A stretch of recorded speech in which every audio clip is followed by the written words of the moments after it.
Okay, you're ready to go. Okay, we'll need to call the meeting to order. And what members do we have absent still? Do I need to list the names of the people who are here for those who were listening on YouTube? Roll call would probably be good. Yeah. Okay. If I can remember everybody. Let's see. Okay. Annette?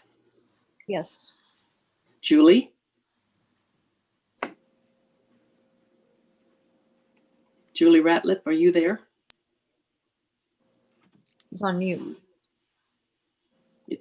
Hers must be on mute. All right. Judy? Not getting responses. Judy's on mute too, I think. There, I think I unmuted.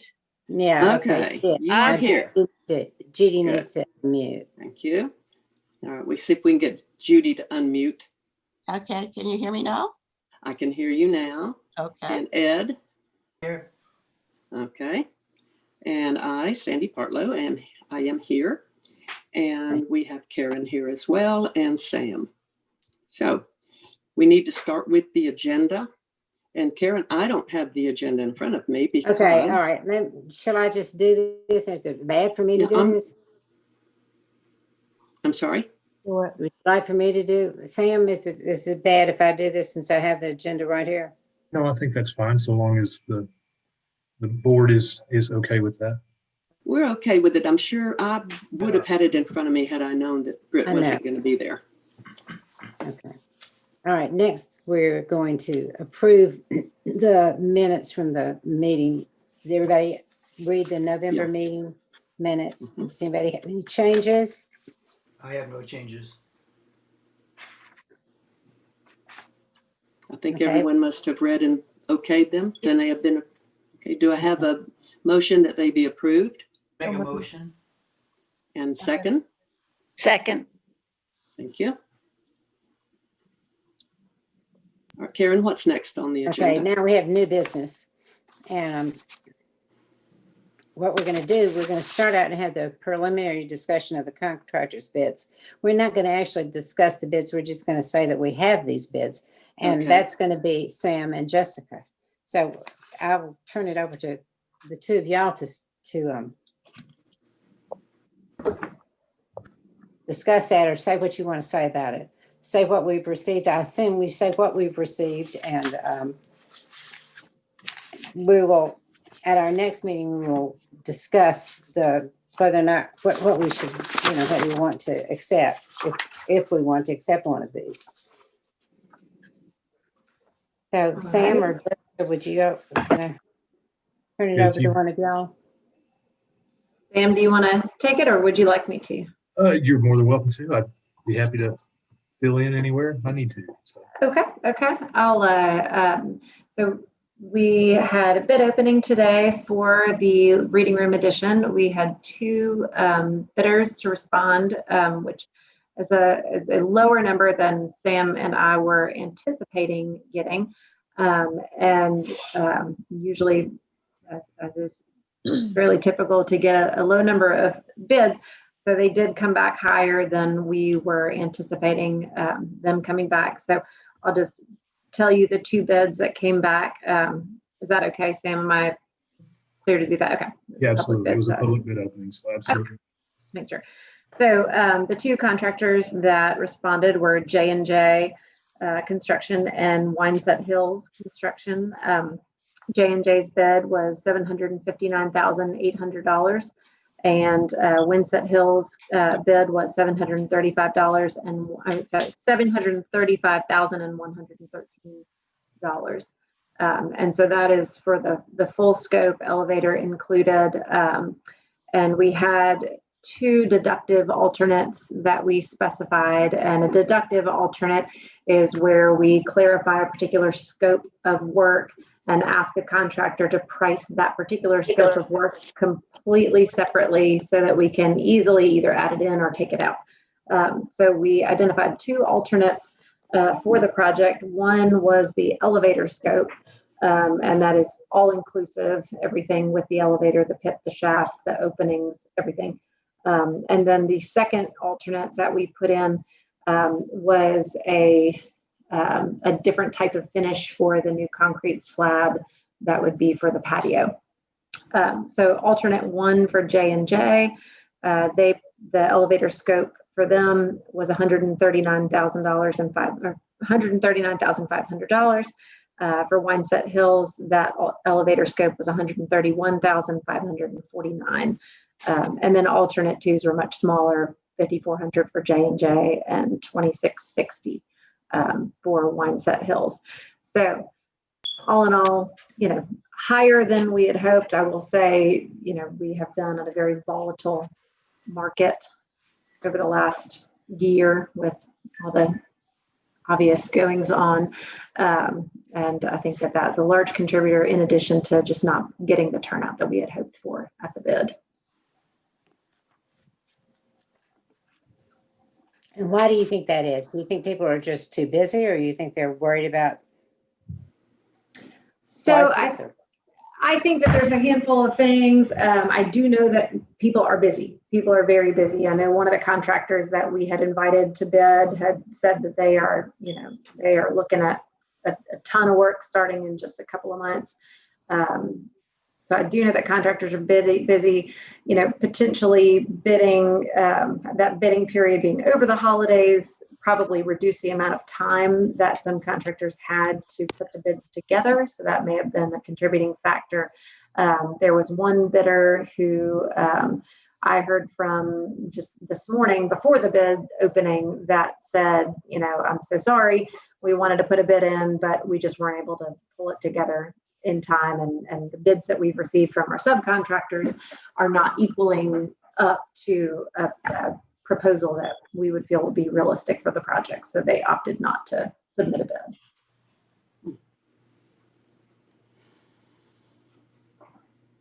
Sam, what do you have to say about this? Just to add to that, I would love to hear if you all have any questions or would like to know anything about anything to this point or anything going forward. Is it something, can I scan these bids and send them to the other board members? I don't think there's any, I think that would be fine. Okay. And I do have them. Okay. You think have I them. was about to say, I do think I got those sent to you all today earlier. Yeah, so I can just send I wanted those. to forward those. I think that would be fine. Okay, Sam, this is Yes, ma'am. Judy. What is the practice that on this about negotiating with them? Do we usually just accept what they've offered, or Well, so that was a question that came up after the bids had been opened, just amongst a couple of us, and I did confirm the way our purchasing guidelines work, for mainly because we are a government.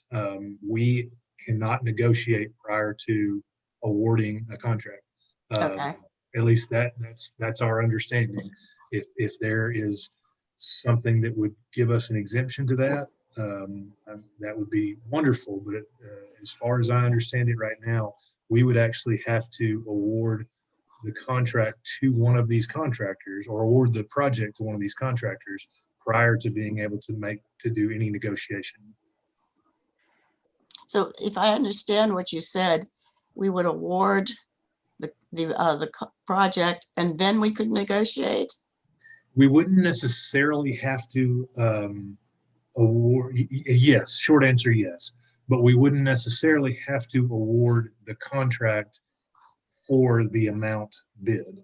We could do, we could award it basically as a not to exceed number, which would then give us some more flexibility where we're not committing to spending a set amount of money.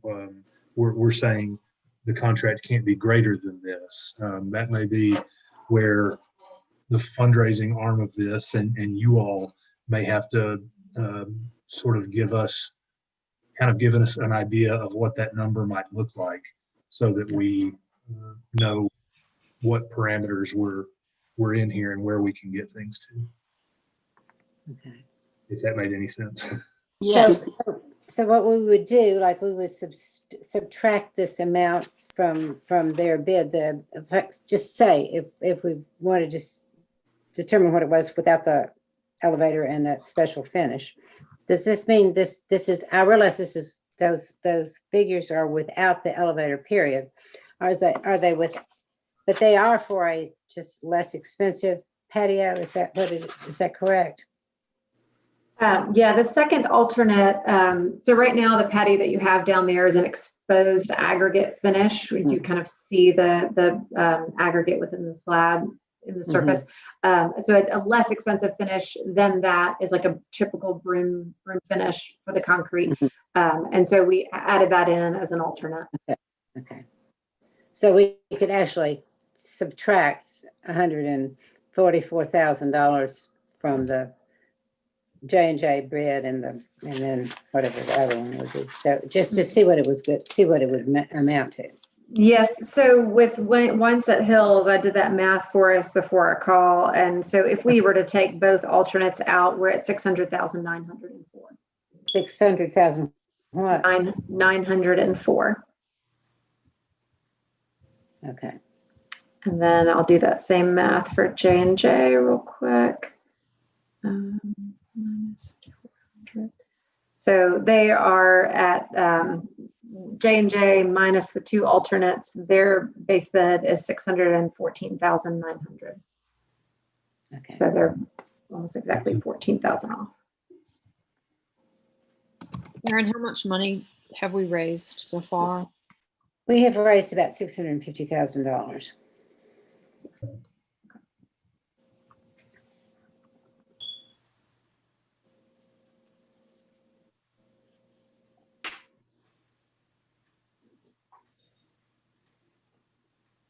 Okay, so does anybody have anything to say about that? You know, I mean, there are ways we could, you know, obviously Jessica's and I had talked earlier about other things that we could possibly do to make it a little less. And you know, obviously we want to have a little bit of money for some furniture if we can possibly. And so, you know, I don't know. I hate to say this, but somebody needs to say this. You know, we haven't asked the town for any money, so possibly we could ask the town to help us meet this since we've raised all this money and the town hasn't provided us any. So it's, you know, it's a possibility. That's a possibility, and we don't want to extend. You know, I don't know. Y'all have to get to make these decisions, but please don't take what I'm saying as the absolute what we have to do. My feeling would be that we don't want to do enough. We don't want to have to do enough fundraising to meet the price with the total price with the elevator and the special finish on the patio. Because we want to get on with it. We want to get on with the building. Yes. And the idea that the elevator, we would like to have the elevator, but it wouldn't be the end of the world if we added the elevator later, because the elevator does not depend on anything else. It's not like we can't build the other part without it. So that, you know, or else we would hope that maybe the town would pay for the elevator.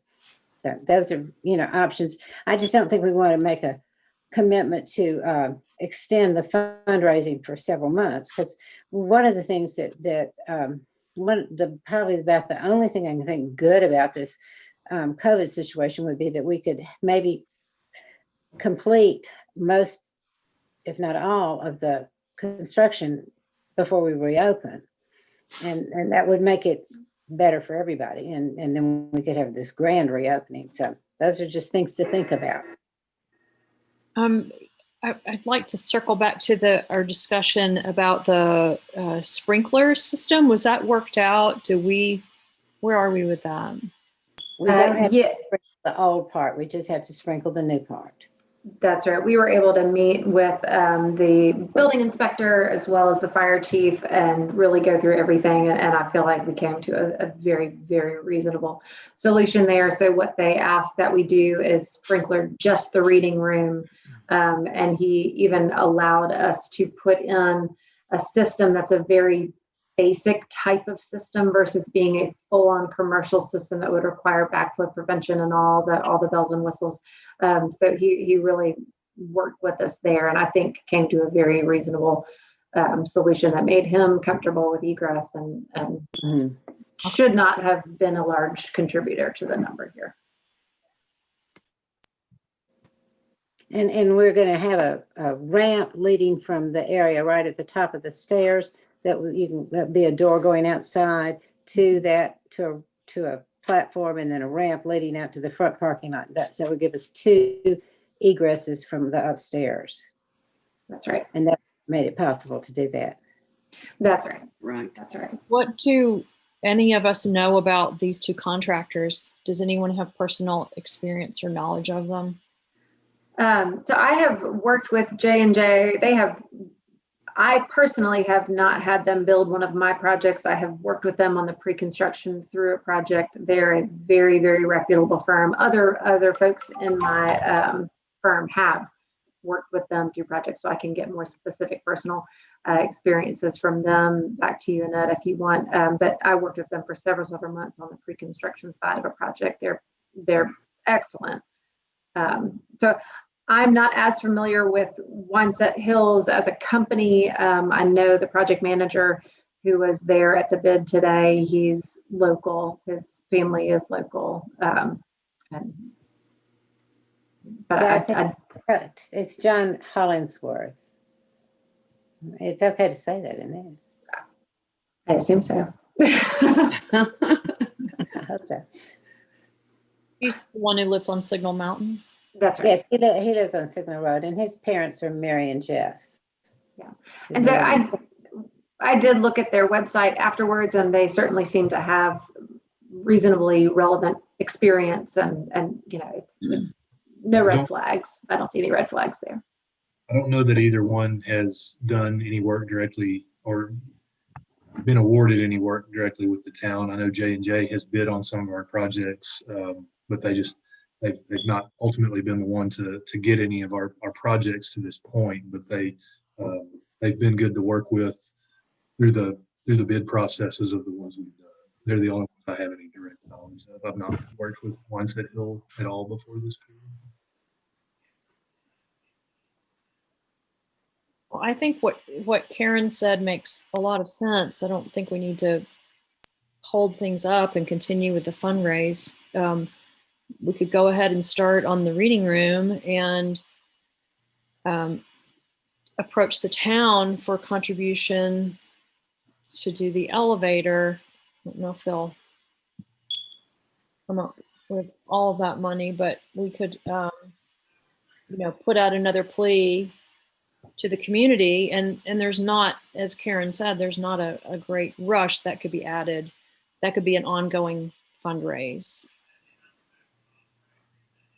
And that's really what Jessica suggested, and I thought that made sense. If we were to go ahead, are we talking about the bids in the $700,000 range or the bids in the $600,000 range? The everything included or the lower amount? I think you were talking to Annette about the lower amount, weren't you? Yeah, I mean, I think Yeah. to Sam's point, we would accept the bid not to exceed. Not to exceed. Gotcha. And Okay. we would say we want you to build this reading room for us, and we're going to continue raising money for the elevator. Mhm. Okay. And maybe the aggregate concrete. I mean, that's Okay. not. Okay. We have enough money for that already. Yeah, we do. Yeah. I'm gonna jump in. Good evening. I'm sorry I was late to the party. I'm Vicki Anderson. I'm Newtown Council Liaison to you guys. And so if I could get the amount of cost for just the elevator, that would be very helpful to me. And I'll bring that to the council meeting next week. Sure. I think Sam can probably send that specifically to you. Do you want me to tell it to you right now? I'd be interested in knowing, yes. Okay, sure. So the 2 bids that we received, one was for $139,500, and the other was for $131,549. Okay, yeah, that would be great for Sam to send that and then I can share. Thanks. I'm happy to be with you all. I'm happy to have you.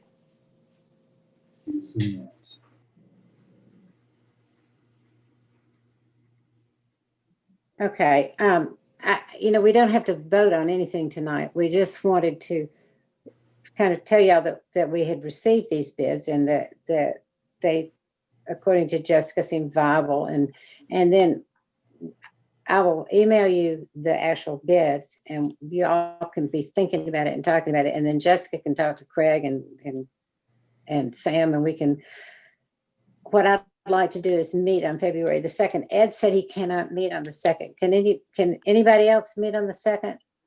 Or can we, the reason we need to meet on the 2nd is so that we could make a recommendation.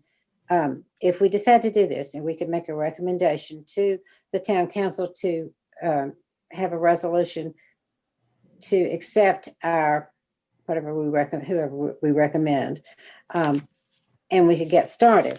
If we don't do it, if we don't meet, then we have to have, they have to have that resolution by we would have to have it by the first meeting, which is February the 8th. So that's why I suggested the 2nd. We could also meet the 1st. I just didn't want to meet too close to the 8th. So we'd have a chance for that resolution to be drawn up. Does anybody tell me what y'all think about meeting on it? It would not be, it would be our February meeting. Karen, Either one works for me. I was going to say, why don't we see if there's somebody that is not, other than Ed, are there others that cannot meet on the 2nd? Yeah. Anybody? Then we will assume everyone else can meet on the 2nd. And it'll be a 6 p.m. meeting, and it's a Tuesday night, I know, but I just thought that might be easier for people. That's the only way I can see that we can possibly have a recommendation to the town in order to have a resolution done so that we can, I just don't want to wait. No, we need to get this moving. Yes. Mm-hmm. All right, Karen, is that all we need to discuss about this? If not, I think what's that's all we next need on to the discuss about agenda? this tonight. The next thing is to discuss the recommendation of raising the number of the board members to 11. This will require a revision of the current ordinance, and it'll require 2 readings. The reason that I thought it would be a good idea to do this is that when we are considering having celebrations in the summertime for this new room, it would be wonderful to have 2 extra people on the board. So if we're supposed to have 7, 9, or 11, and this would give us 11 on the board because we have 4 really good, whom I think are really good candidates. Now y'all can talk about that if you'd like. But we need to vote tonight to recommend to the town that they draw up an ordinance expanding our number to 11 from 9. I think that's right. Is that correct, Sam? Yes. Okay. I'm going to jump off, guys. Okay. Thank you very Thank you, much. Jessica. Okay, Jessica, thank you, thank you. Jessica. Thank you so Take much. care. Thanks. Thank you. I suppose we best need, Sam, don't we need to do it by roll call, so to speak, to be sure if we're going to vote? You all can do it formally. I didn't know with whether we had kind to of a- say each person's name or yay or nay. Yeah. Technically, I believe that you do have to do a roll call vote. That's what I thought. Okay, well, I'm going to call it. Do we have a motion in a second? Yeah, you probably want to do that. And hold on, you all have actually, Britt is joining right now. Oh. Great. Oh, good. Now we're going to have to fill him in before we can tell him what we're doing.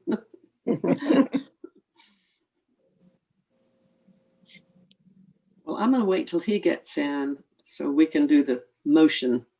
Does anybody have any questions about this? It seemed pretty straightforward. But So if you have some, I have just a practical question. Do you think we'll be able to get 11 people into our little boardroom once the pandemic? yes. I went down there and put chairs around the table.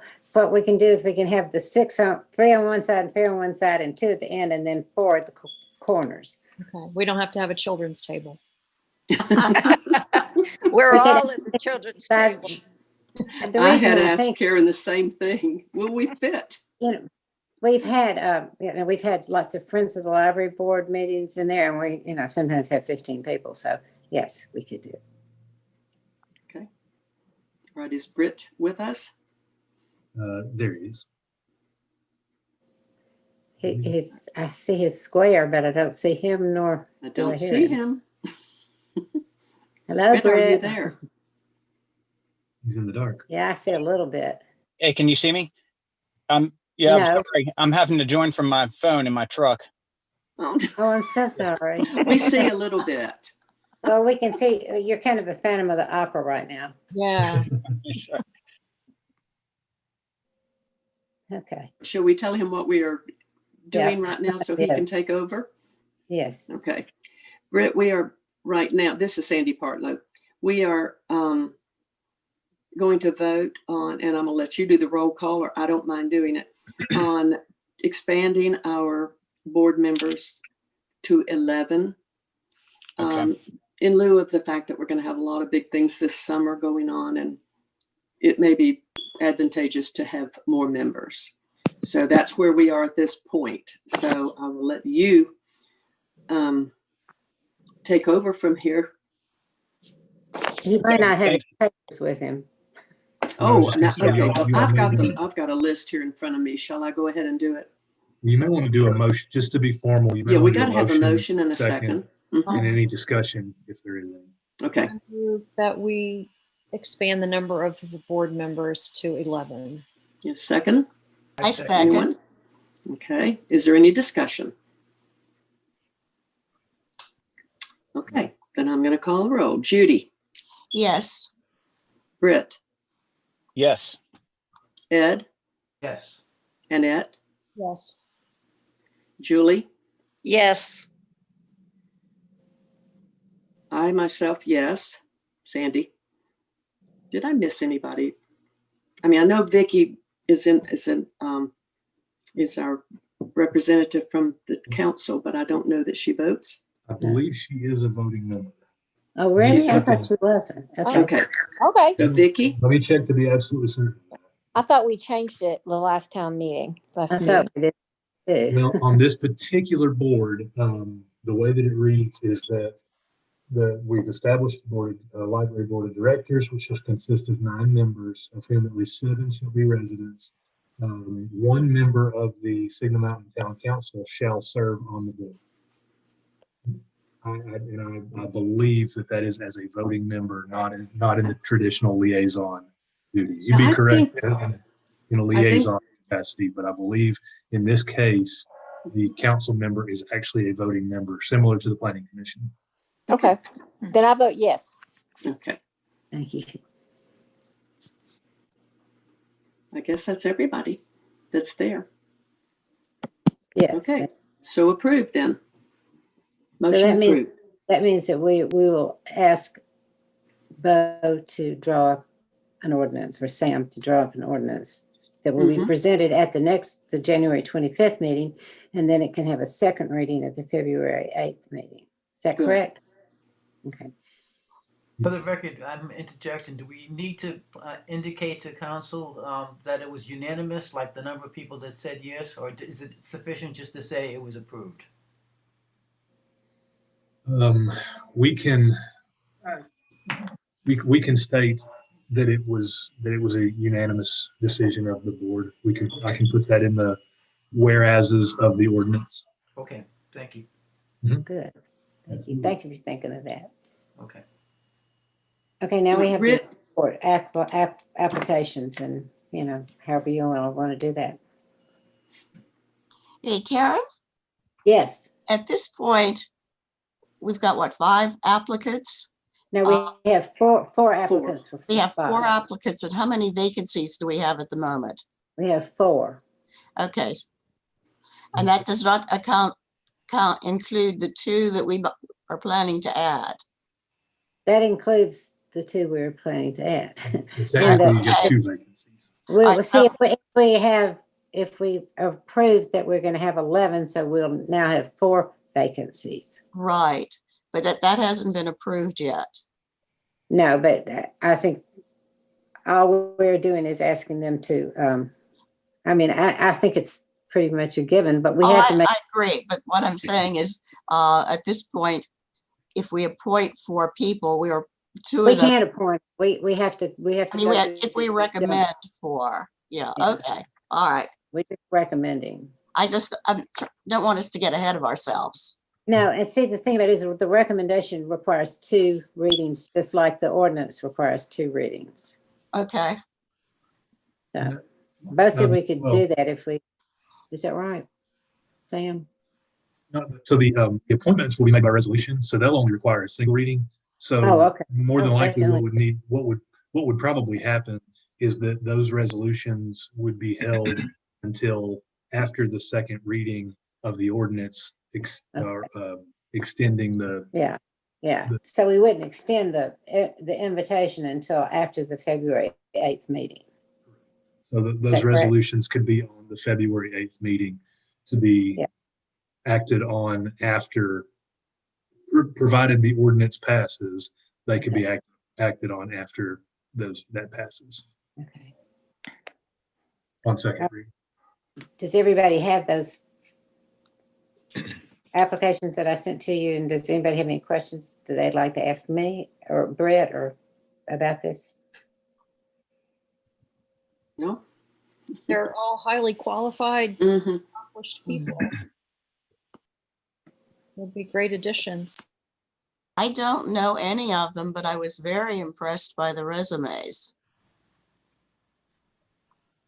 I think they sound that'd be wonderful for us. I mean, you may know Ronald Smith because he's done those programs at the library on aging and Alzheimer's, and he, I'm sure, would like to do more. He's a clinical psychologist, but and the others you. What are those?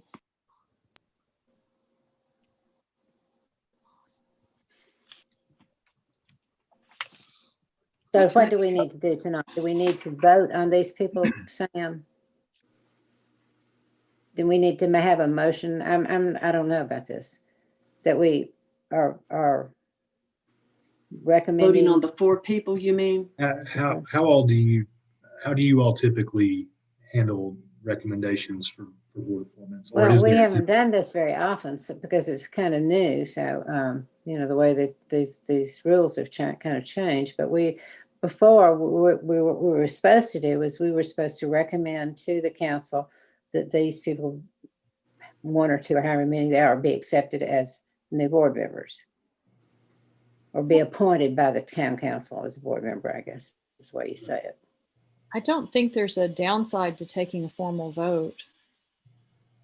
I don't either. All right, I'll make a motion.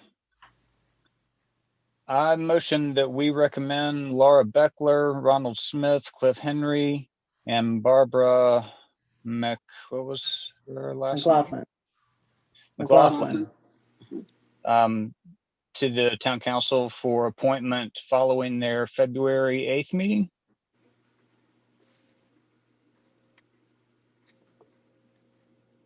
Is that okay, Sam?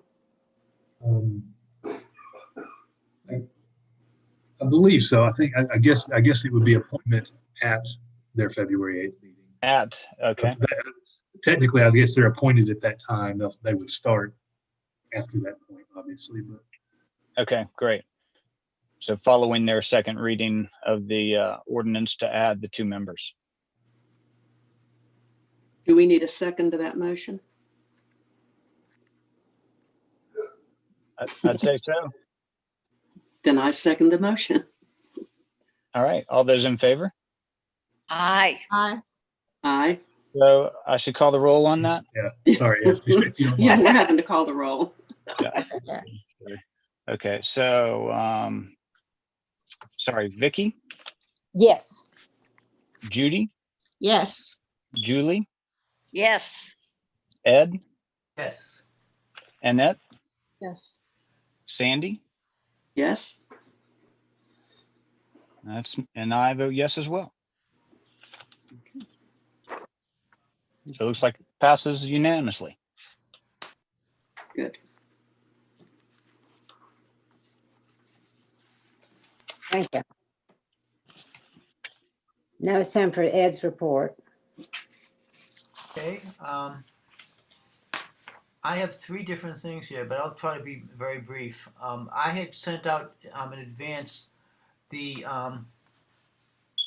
2 monthly reports for November and December to you all. I hope you all received them. But I can just repeat in brief, the November report, financial report, indicating a beginning balance of $19,815.93. We had one deposit in the amount of $50, and we had our monthly Comcast bill in the amount of $15.86.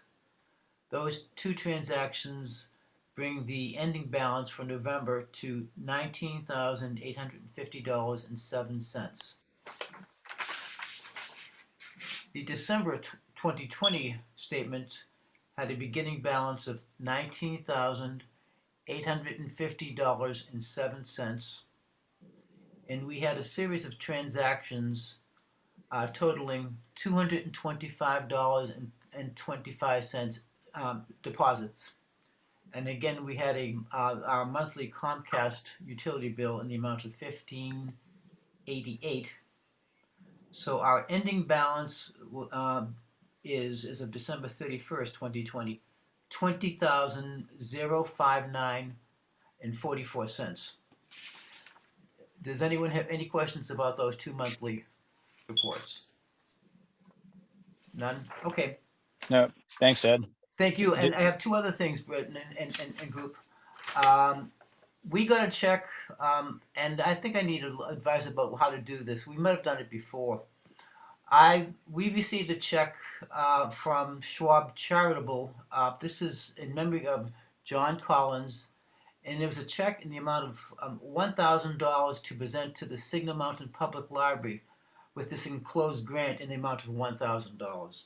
So my question is this: is this something that goes directly into our region's normal accounts, the ones that I handle, or is this something that goes into our other account? I think we've done this in the past where some things go into another account. I'm not sure on that. So If the person that sent the donation indicated that they wanted it to go to the building fund, then it would go to the community foundation. But this particular check was not written that way, so that's why I gave it to you. right, that's my understanding. It's in memory of John Collins, and and so it'd be handled like a lot of the other checks that we've gotten in the past. It would just be like a regular gift that you put into the what we call the memorial account. Okay, so does everyone agree with that? That's how we should operate that. Mm-hmm. Okay, great. Okay, so we don't need. I've already deposited that check too. We also got another check. This is still the second item on my agenda, in the amount of $2,000. So this is specifically geared towards children's library books. So I also deposited that into our account. So our account will have increased by $3,000 this month. It'll be reflected in that next month's statement. I just want to let you know that for the record. How do we handle earmarks like that?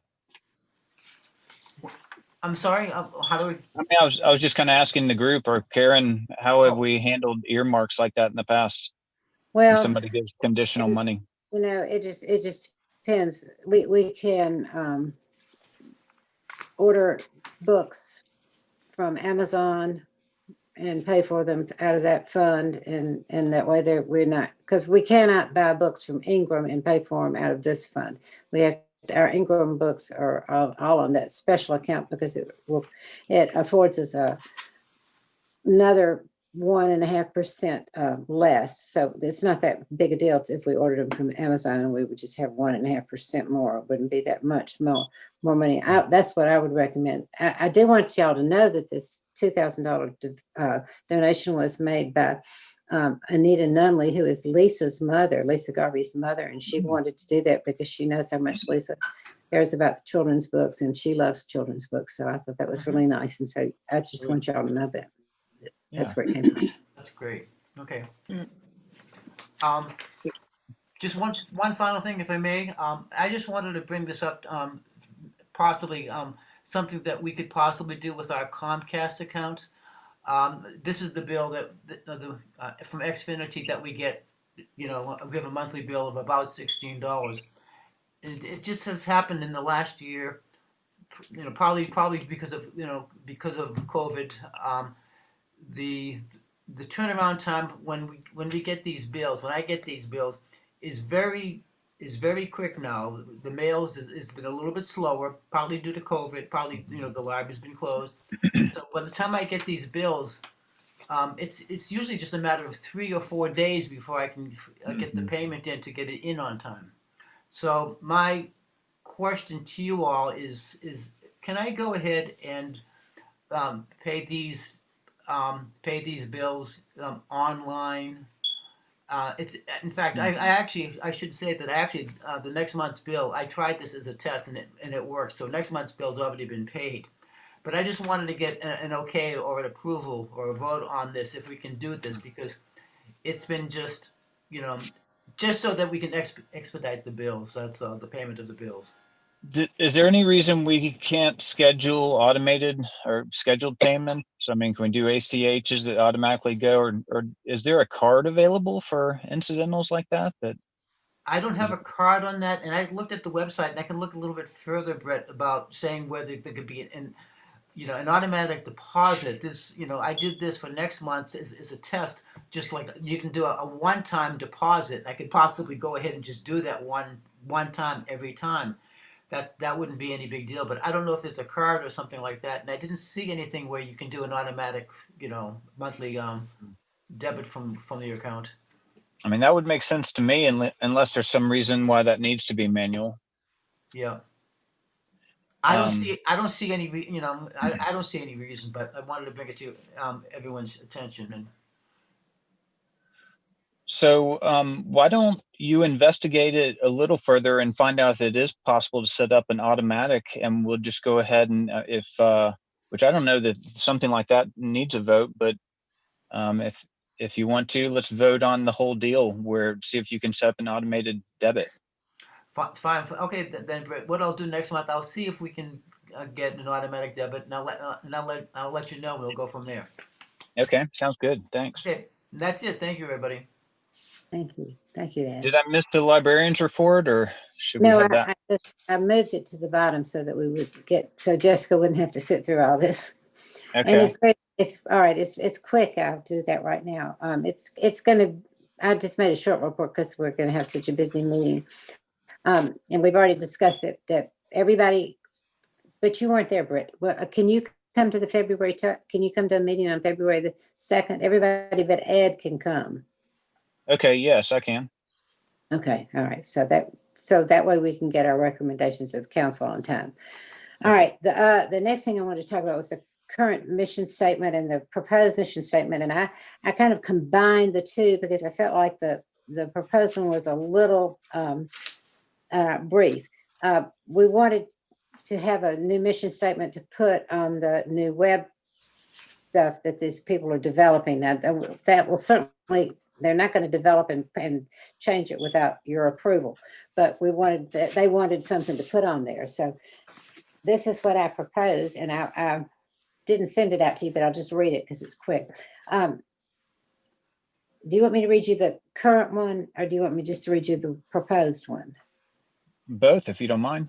Okay, the current one says, our mission is to provide the community with a collection of recreational, educational, and informational materials and technology resources to assure ease of access to materials and to provide programs that stimulate awareness and use of library resources. All right, the one that they proposed was the library is a community hub championing diversity of culture and thought. I thought maybe we could combine those and come up, this is what I came up with, and I'm certainly open to any suggestions, but this is what I thought we could say. The library is a community hub championing diversity of culture and thought, and provides a rich collection of educational, recreational, and technological resources, along with programs that celebrate and explore the interests of our patrons. And I thought that was pretty general, but reasonably encompassing. So, but we can talk about this again. I just wanted to give them something that they could put on there, and it's still, up to your approval. So y'all can disapprove it later or right now, whatever you like, or approve it. I like it. I especially like the part about the programs. Mhm. Okay. Clearly, I thought we ought to say something about programs. I think it's good and thorough, and clearly you want to mention all of the resources. I mean, this general statement is nice also, but the resources kind of need to be categorized. Okay. All right. Well, what I'll do is I'll give them this, and they can put it on the mock-up that they're going to show us, and then we can make a decision when, about the whole thing together. I don't know when it'll be, because these people are busy, but they're volunteering their time and doing this for us for nothing, and we're really lucky because these are real people who have a lot of experience, do this all the time. Yeah, great. All right. Now, the other couple of things I wanted to tell you is that we've been really busy with our curbside pickup. Lisa, Kathy, and Laura have done a great job of creating hundreds of book bags for kids, both school age and for younger ones. And we stuffed these bags with books and seasonal craft items. Right now, we're working on gearing up for Valentine's Day. But the reason that this is a challenge is that you could just go in there and pick out 5 books for somebody and give it to them. But we have a lot of people that come every week for 5 books. And we have some people that come with 5 children and they want 5 books for each child. So you don't want to give them the same book over and over again. So you have to keep up with what you've already given them.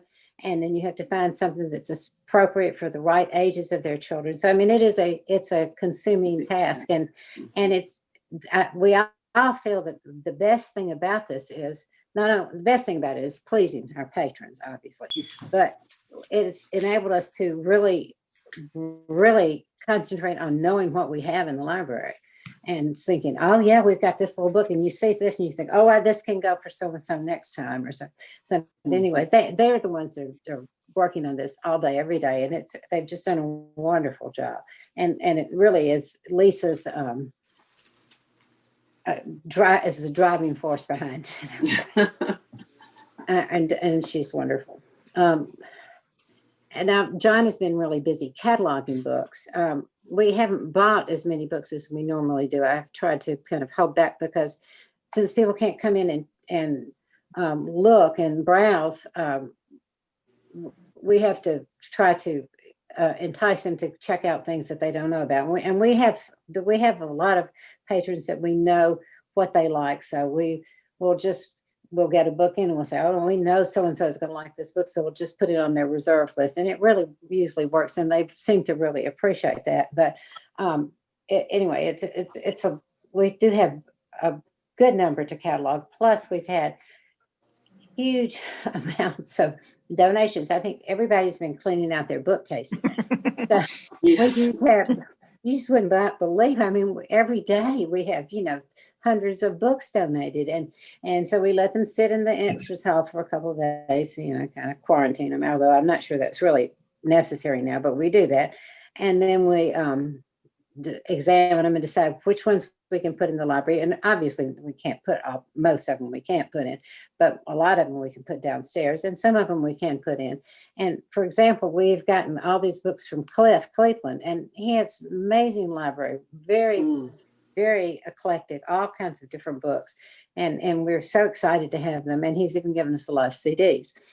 We're hoping to hold some outdoor book sales like on the front patio just as soon as the weather gets good, and we would really like to wish we could let people into the book nook, but right now I just think it's just too hard. It requires somebody monitoring them, and nobody wants to do that.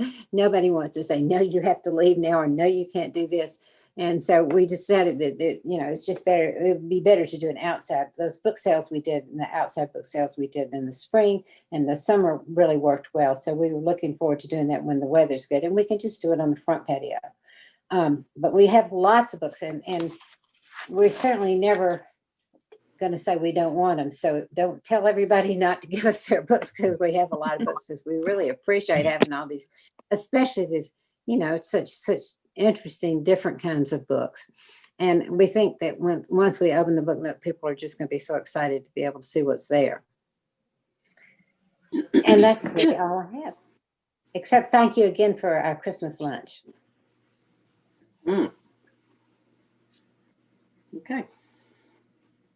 All right. Does Thank you. anybody, any committee reports?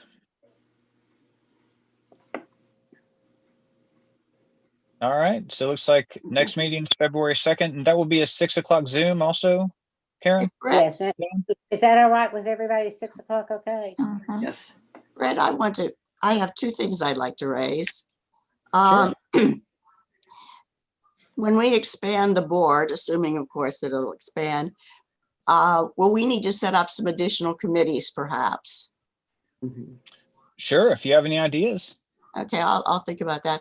And then the other one is, I really hate to raise this, but I want to bring up the subject of John Atkinson's email blast for ML King.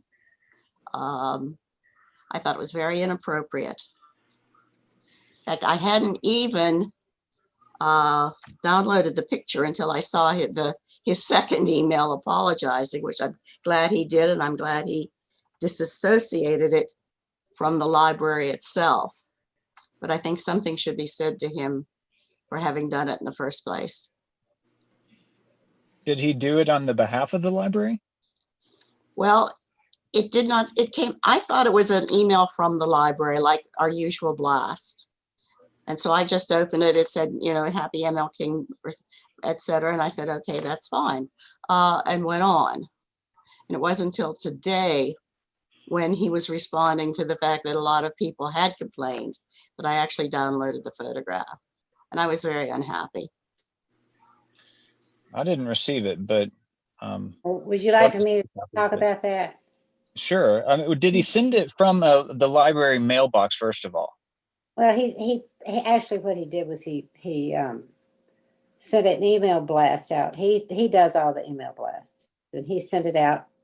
And I know what I understand. I think you all need to understand that maybe he recognizes that it was a poor choice, but his the motive behind it was nothing but kind and good. People just did not understand it. I think it was edgy, and it was too edgy. What he was saying, the photographs that he put with the very first one he sent out were the photographs of King taken when he was arrested and thrown in Birmingham jail. And so they're that kind of mugshot kind of things. And he wasn't denigrating him at all. He was saying, this is what this poor man had to undergo. And I think he thought it was an edgy way to get that message across. But I think some people were offended by it, and they didn't understand that that's what he meant. And he realizes that he can't do that. And he was the one that, I told him that I would write whatever he wanted me to, or he could write whatever he wanted. He was the one that wanted to write the apology. But I will tell you that we have gotten about 75% more emails and letters from people in favor of what he did than the other way around. So I think most people understood, but some people didn't, and that's okay. I understand that he just maybe it was just poor judgment on his part. I think he's very embarrassed and sorry that he did it. Was that email taken down? I never did see it. Yes, he took it down. He took it. Yeah. He took it, and apparently, I didn't realize this because I don't do Facebook for the library. And I didn't realize that it was actually on Facebook, but apparently because it was an email blast, it just automatically went to the Facebook page. And so there's some of the people that complained about it that's where they saw it. I will say that several of the people that complained about it when it first came out were people who don't live on Signal Mountain and do not have library cards. And I don't know how they found out about it, but somebody must have sent it to them. And so, but certainly, we certainly don't ever want to upset anybody. And I know he didn't want to upset anybody. He just thought it was what he said, edgy. Those are his words. And Judy, I'm sorry that you were bothered by it. I don't think I know he didn't mean to. Could I add a couple of things to that, please? Sure. Okay. First of all, I'm glad that Judy brought it up. It's a very sensitive, an unfortunate situation, and I don't want to speak for other people, but I mean, I know John not closely, but as a colleague, and I know that John, the intent of his and the motive was all well and good, but unfortunately, we live in a political hotbed in a society right now that perception is very important, and I think if anything, it's just being aware that people have to be very careful with what they put up there and how people will perceive something. Yeah. Now, I have to say that I was very surprised because I know John and I like John. Yes. And what I interpreted from it surprised me that he had done that. Right. So. As I too. I just don't think he had any idea that anybody would think that. And I think he realizes now that he should have thought of that, but he didn't. And I didn't know anything about it until it was already done. And I'm sorry that I didn't see the image, but so the image itself is what was abrupt or. Well, it apparently, I think people must have thought that he was saying that we were going to be closed for. This is what I think. I may not be right. I think what they thought was that we were going to, not you, Judy, I know you did think this, that we were going to be closed for Martin Luther King's birthday, and this, maybe it wasn't a legitimate reason. And I know that's not what he meant at all. And rather than showing an inspiring photo of King, he showed King as a person who was being arrested, just a mugshot. And right. I think he thought it was shocking. And his point, I believe this is what he meant, and this is what he told me, was that he was saying, wake up, this is the way we treated this person. I see. Yeah. Well, I feel for John, and I appreciated his apology. And I know he's sincere. Have certainly been in the situation where I am thinking, this is my intention, and when I put it out there, that's not anyone else's perception. So I think we've all missed the mark, and I'm sorry that he's found himself in this situation. I appreciate who he is and what he does and what he stands for. Me too. All right. Well, I'm sorry about that too. I'm sorry I kind of missed the whole conversation, but I know and like and respect John, and I'm sure that his intentions were, admirable. And so I'm sorry that maybe it was a mix-up. But anyway, does anyone else have anything to add? I actually have one other thing that I just caught.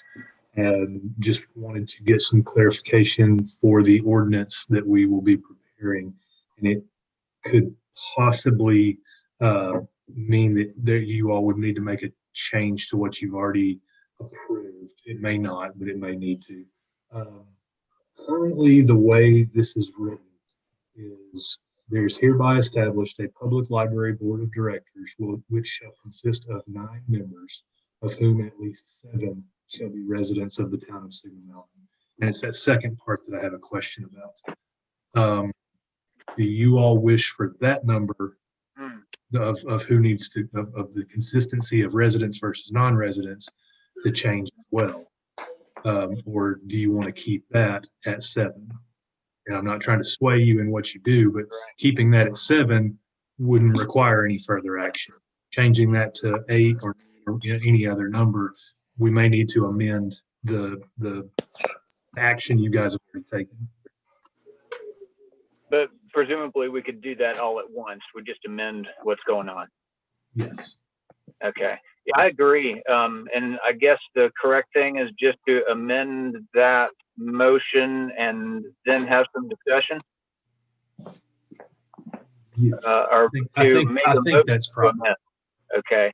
So yeah, I'll move to amend that previous motion to add what I suggest should be an equivalent percentage of the board. So I didn't have my calculator in front of me, but 7/9 is 63 or no. What is 78. that? Okay, and so it's what, 78%? Yes. Okay, and so 78% of 11 would be 8.58, so 89. 9 rounded. Okay, yeah, so okay, so I'd like to move that we amend that previous resolution to say that we would include, we'd specify 9 town residents in that composition. Any discussion? Probably need to have a second from whoever Right. the original second amending agreed to that. We need a second on that. Can you guys hear me? Annette, second. All right, great. So any discussion?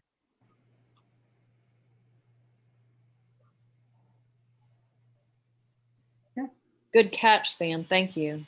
Yeah. Thank you. Yeah, sorry about that. I didn't want to get too far down the road. It's Yeah, that makes going good to be sense. something that may hold this up. Right. And doesn't that mean that you may have 2 out-of-town residents, but you don't have to? Correct. At least 9. If currently it's at least 7. It could be the entire board is all town residents, but 2 could be. Could be. Yeah. Okay, sounds good. And so I guess we need to do another roll call vote to make that amendment. Yes, sir. If you don't mind. So, all right, sorry, let's see. And I'm limited resources here.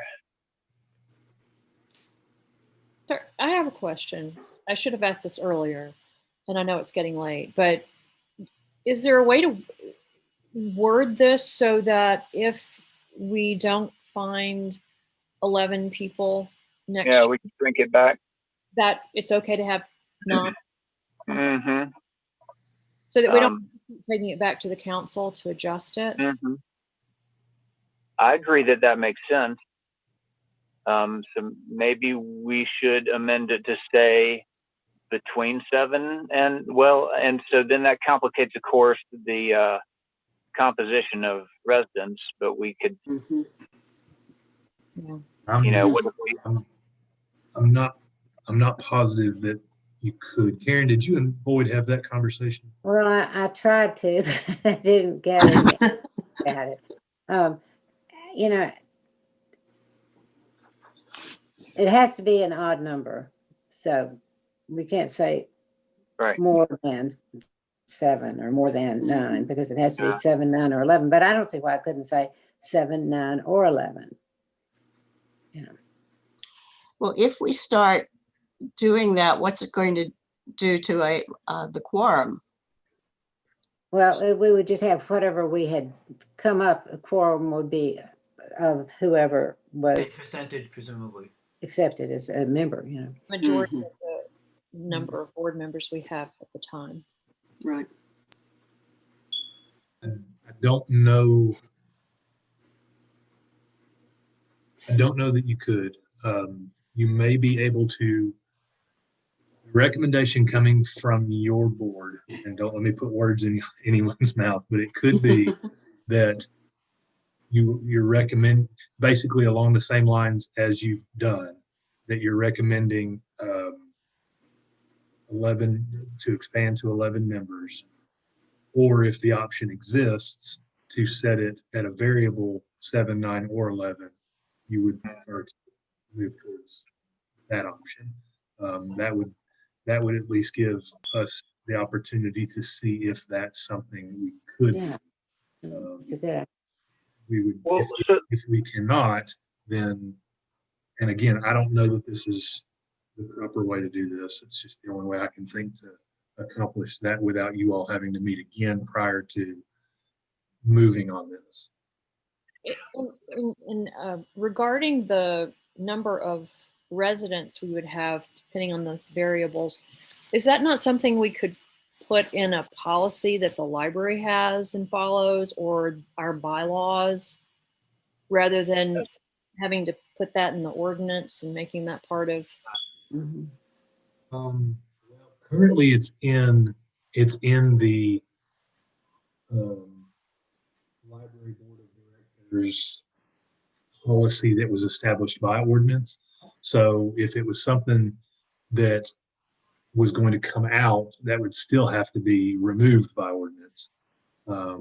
Either way, it would require an ordinance to change that. It's just depending on, I know it's getting a little No, I just wonder if the new ordinance, if we're going to ask for 7, 9, or 11, if we just leave out the part about the number of residents. So by ordinance, we change it to, we recommend that the number of board members be 7, 9, or 11, period. And then the library board could have its own set of rules to follow that say we will have at least, you know, if it's 7, we have at least 5. If it's 9, Yeah, 11. I don't know. I agree. Yeah, I think we should simplify, right? And then we could be more specific within our own little group. Mhm. Right. Only thing I have to compare it to would be, and I'm not saying that it can't be that way. The only thing I have to compare it to is other boards and committees and the makeup of those as far as composition of residents versus non-residents is in those those policies, those things that have been established by ordinance. So I don't know that it couldn't be done that way, but I can't say that it could. Well, I would have to find out. I'd have to do the higher authorities. Yeah. I would agree. Let's don't complicate it unnecessarily, and we could do that in bylaws. Mhm. But so for practical purposes, what happens if we're under numbered on our, so it currently is specified that we have 7. What if we have 5? What happens? I mean, what if 2 people roll off the board and the board doesn't recommend replacement? Well, what will happen is Sherry will post that there are these places that are open. Right, but so if people apply and we don't recommend replacements, what mechanically happens there? I mean, so what I'm asking is, what if we, had a new ordinance that said we could have a board of as many as 11 people, and that sometimes we have 9, sometimes we have 7, just because of attrition, that we just allow that to happen. And then what happens mechanically if that happened and we failed to recommend somebody because we wanted to? I'm not 100% sure. You wouldn't if there was a stipulated number of residents versus non-residents in the makeup of the board. Mm-hmm. I don't know what would happen in the case where you chose not to reappoint anyone. I know that you would not be able to appoint anyone who was a non-resident if you weren't meeting the resident requirements. Right. We don't have any, other than maybe some subcommittees or something like that. We don't have any other boards that would have a variable number of members. So I just don't have anything to compare it to in my experience. I would have to. I mean, I like it. I like Annette's point that, maybe we'll decide later on that it's cumbersome to have so many people and want to shrink back or wish we could shrink back to 9 or 7. And so if we do truly have that sort of self determination of what that ends up being, and we ask for the new ordinance to specify as many as 11, and we just would go with 11 until there's some compelling reason to have something less than that, which may be unlikely, but we could. And then we just fail to make recommendations to replace members that roll off, and we thereby self-determine our size. Does that make sense to you, Annette? Yeah, if the council would agree to that.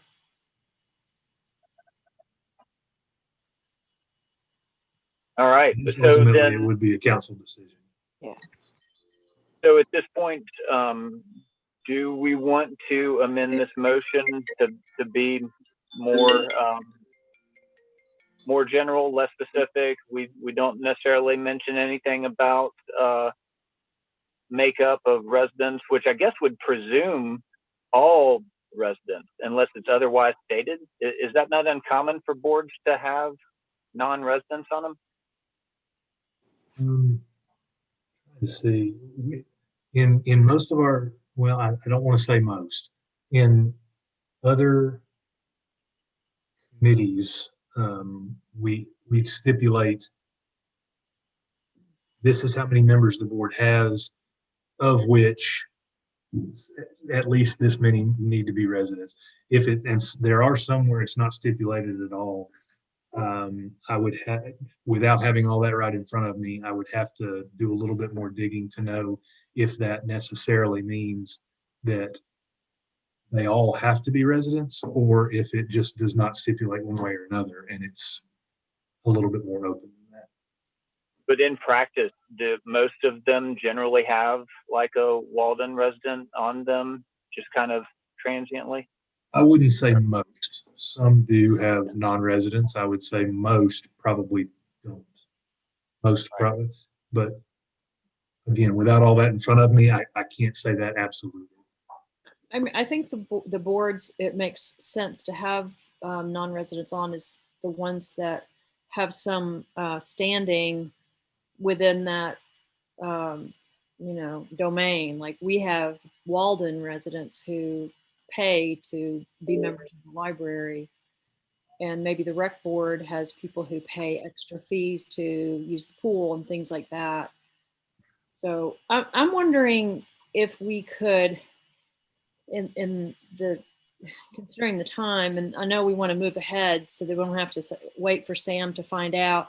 What if we had 2 options for Sam to move forward with? One would be, the first would be the recommendation from the library is that the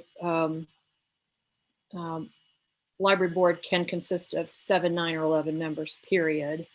And if that is not acceptable, then and I don't know who accepts that. I don't know who determines that, if it's Boyd or MTAS or God, or I don't know, Biden. Or if that's not acceptable, then we go back to 11 board members with 9 residents. Is that too complicated? I mean, we could make a motion that we present those 2 recommendations in that order. To who has to approve that, Sam?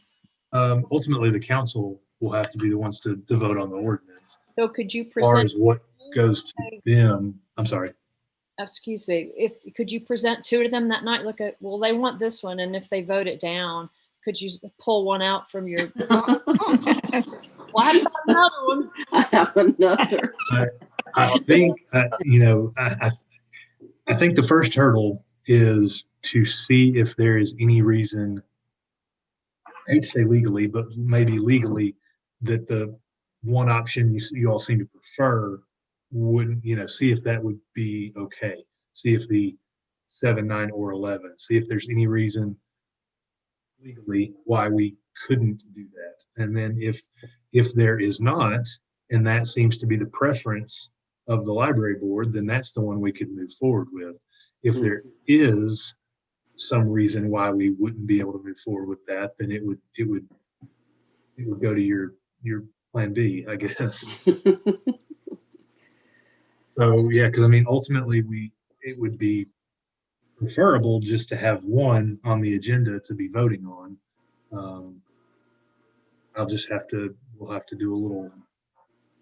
Hopefully, we can get those answers before Monday. You're right.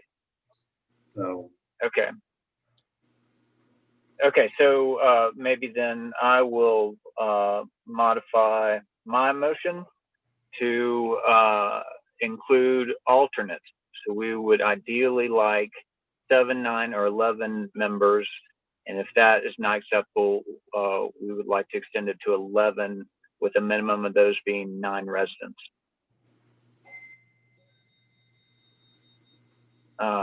So I guess we need another second on that.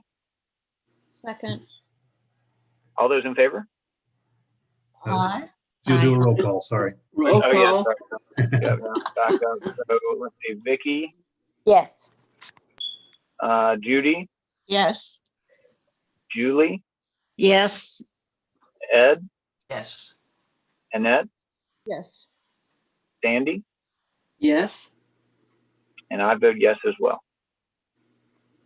Thank you guys very much for going through all that. All right. So I think, is there a motion that we adjourn? So move. Second? Second. Second. All right. All those in favor? Aye. Aye. And, Oh, please tell me you don't have a roll call. Don't worry, that's fine. and we adjourn. Y'all have a great night. Thank you. Bye. Aye. Thank you, Sam. Thank you so much. Thank you, Thank Sam. y'all. Thank y'all. Thank y'all.